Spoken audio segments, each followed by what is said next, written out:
Section 6.3, how do I solve multi-step inequalities? I have good news. As long as you've been paying attention and mastering stuff throughout the year, this section is literally nothing new, so that's exciting. Well, there are some twists in the plot, but anyway, let's get right into it.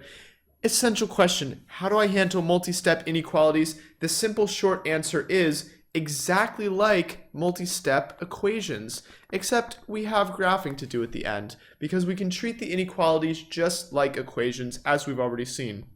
Yo dog, heard you like math. Let's graph inequalities.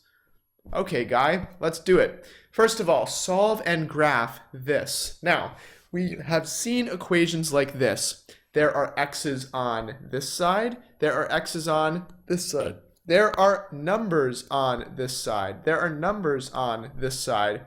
I need to get all the numbers together. I need to get all the x's together, and I need them to be on opposite sides. So let's start by canceling the x from this side. And I'm going to do that by adding 1/2 to both sides. That will cancel it here and leave me with 4 is less than or equal to 33. Let's think about this. What's -1 plus 1/2? Are you thinking -1/2? It's a pretty easy intuitive one to do. Another way you could do it is -2/2. -1 becomes 2/2 plus 1/2. I have the same denominator, so -2 plus 1 is -1/2. Okay, cool. Let's now subtract 33. So I have what is that? 29 is less than or equal to -1/2 x. And hopefully you remember that in order to cancel the -1/2, I can multiply by the reciprocal. So if I multiply both sides by -2, that cancels the -1/2. And -2 times -29 is positive 58. Sounds about right. Don't forget that since I'm multiplying by a negative number, I need to change the direction of my inequality. So my less than or equal to becomes greater than or equal to x. And that's my final answer. All I have to do is graph it. Keep in mind that when we're graphing, I need to show 0 and then the 58. I'm going to choose a closed dot because I have less than or equal to. This means that, yes, 58 is included in my solution set, or in other words, x can really be 58. Now I need to choose the direction of the arrow. Remember, don't make the mistake of just looking at the greater than sign and drawing it to the right. You need to think, is x bigger than 58 or smaller than 58? In this case, x is definitely smaller than 58. So numbers like 57, 56, 50, 0 would work. That means I need to go to the left. Awesome. Let's do this next problem. Okay, so let's start out by distributing. Distributing. That would give me 2t minus 6 is greater than 2t minus 8. Another situation where I have a variable on both sides. So let's cancel the 2t's here. But wait, when I subtract 2t from both sides, I'm left with -6 is greater than -8. All the variables are gone. How am I supposed to isolate the variable like I did here? Well, it turns out I can't. Now, let's think about what this means. I have canceled out the variable, and I'm left with a statement. I need to decide, is this statement true or false? In this case, is -6 greater than -8? I would say that this is a true statement. And since this is a true statement, this is all real numbers. Literally anything I plug in for t is going to work because eventually the t's will cancel out and leave me with a true statement. If all real numbers can work, how do I draw my number line? Here's 0 in the middle. Well, all real numbers work, so I'm going to shade the entire thing. Literally all of this number line works. You can prove it to yourself.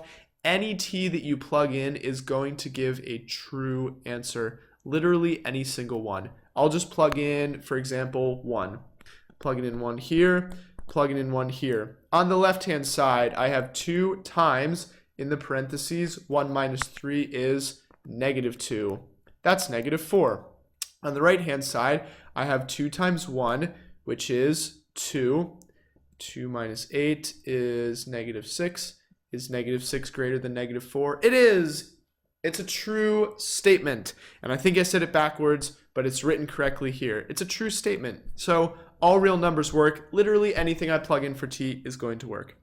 Let's try another example in the same vein.